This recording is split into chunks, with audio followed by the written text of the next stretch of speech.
Shalom, Bapak Ibu, Saudara yang berbahagia dan yang diberkati Tuhan, dimanapun Saudara berada. Selamat pagi,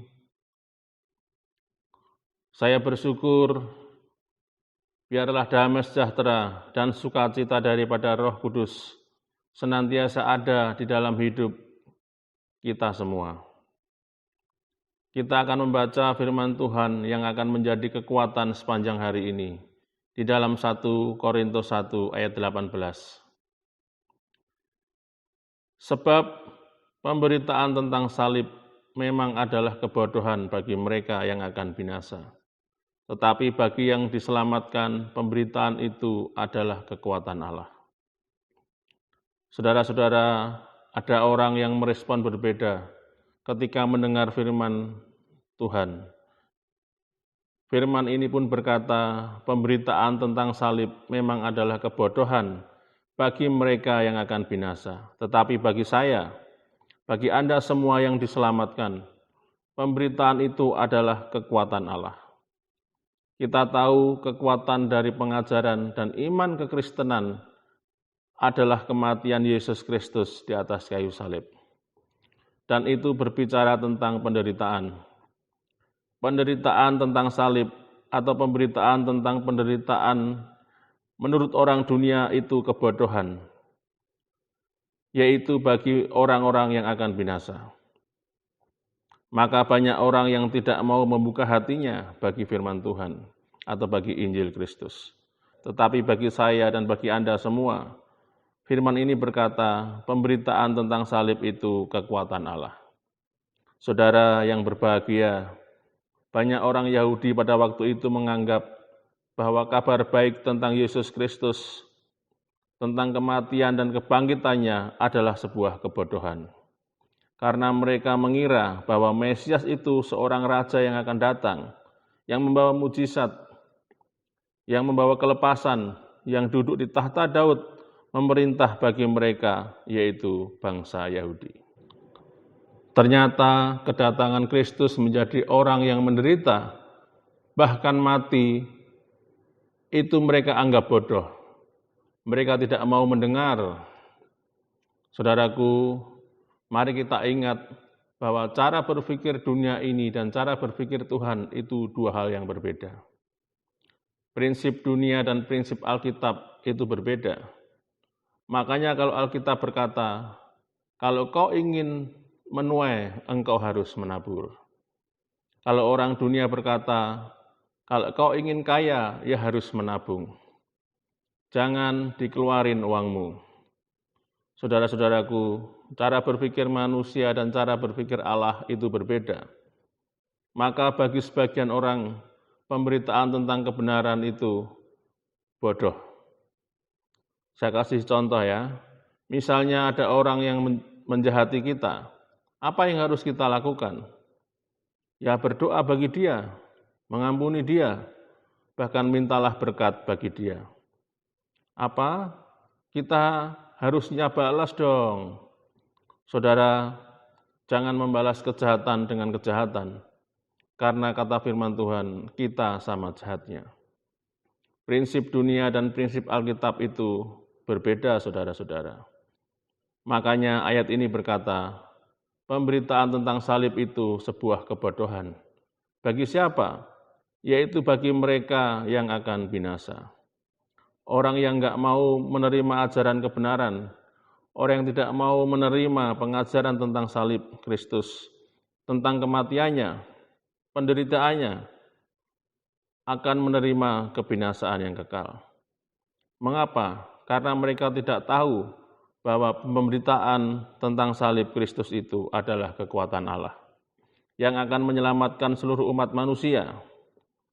Saudara, Tuhan itu menawarkan kehidupan yang kekal, yang tidak akan bisa diberikan oleh dunia ini kepada manusia. Saudara, kita bisa saja tidak pernah mengetahui bagaimana memiliki hubungan pribadi dengan Tuhan. Karena itu, kita harus datang kepada Kristus lewat salibnya. Kita bisa memperoleh hubungan kembali dengan Tuhan. Salib Kristus bicara tentang memperdamaikan kembali hubungan yang rusak. Salib Kristus berbicara tentang penderitaan yang harus kita bayar mengikuti Dia. Tapi banyak orang yang tidak mau menderita, makanya mereka tidak mau mendengar berita tentang salib. Dan ingat, berita tentang Kristus itu adalah kebodohan bagi orang yang akan binasa. Di sekeliling kita saja, banyak banget orang yang kalau disuruh mendengar firman, mungkin itu suamimu, mungkin itu istrimu, mungkin itu anakmu, mungkin itu saudaramu. Kalau disuruh mendengarkan firman, biasanya kita ini malah yang dibilang sok rohani. Ada orang yang menganggap itu hanyalah sebuah kebodohan. Kita tidak bisa memaksa ya, karena mereka yang tidak mau membuka hati. Ketika orang membuka hati, menerima Kristus, menerima ajarannya, barulah Tuhan bisa masuk dan Roh Kudus bisa bekerja dalam hati mereka. Karena itu akan ada orang-orang yang tidak akan memiliki hubungan pribadi dan pengenalan akan Tuhan. Bahkan ada orang yang sejak kecil mengikut Tuhan, nggak ngerti pengajaran dan pengenalan akan Tuhan. Bahkan pengajaran tentang firman hanya sambil lewat saja. Tetapi bagi kita orang-orang yang sudah diselamatkan, kita tahu bahwa itu adalah kekuatan Allah. Kita bersemangat, kita bersukacita. Mari saudara, setiap hari kita bersemangat mencari Tuhan, bersemangat mendengar firman Tuhan. 1 Korintus 1 ayat 19 berkata, karena ada tertulis, aku akan membinasakan hikmat orang-orang berhikmat, dan kearifan orang-orang bijak akan kulenyapkan. Tuhan yang berfirman, satu kali Tuhan yang akan membinasakan hikmat dan berhikmat bagi dunia ini. Ya, dan kearifan orang-orang bijak akan dilenyapkan. Orang berhikmat bukan orang bertitel, saudara. Hikmat Tuhan dan hikmat manusia itu berbeda. Maka itu Amsal berkata, permulaan hikmat itu ialah takut akan Tuhan, dan mengenal yang Maha Kudus itu adalah pengertian. Bagaimana kita bisa memiliki hikmat yang benar, yaitu ketika orang itu mempunyai pengertian dan pengenalan akan Tuhan. Jangan sepelekan pemberitaan firman tentang salib Kristus itu bukan kebodohan, tetapi kekuatan bagi kita semua. Tuhan Yesus memberkati. Mari kita berdoa. Bapa, kami mengucap syukur sekali lagi bahwa Engkau sungguh Tuhan yang baik bagi setiap kami. Terima kasih buat berkat firman-Mu pagi hari ini Tuhan. Buat berkat damai sejahtera, sukacita, bahkan berkat jasmani yang sudah kami nikmati dan kami terima. Ajar kami untuk terus mencari kebenaran, karena kebenaran firman-Mu adalah kekuatan bagi kami Tuhan. Hamba berdoa, Engkau membalas memberkati semua yang mendengarkan. Balas memberkati tangan-tangan yang Engkau pakai menjadi saluran berkat bagi gereja-Mu di tempat ini. Balas memberkati setiap sidang jemaat-Mu Tuhan. Dan kami tutup, kami alaskan, dan kami terima berkat di dalam nama Putra-Mu yang tunggal, yaitu Tuhan Yesus Kristus.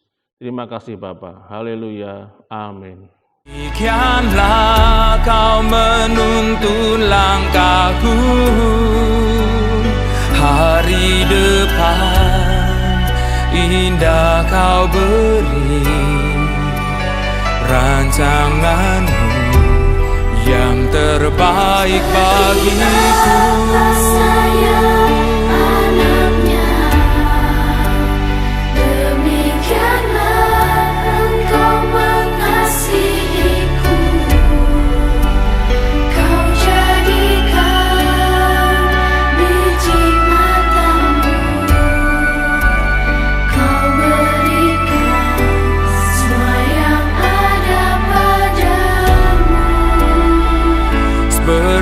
Bapa sayang anaknya, demikianlah Kau menuntun langkahku, hari depan indah Kau beri.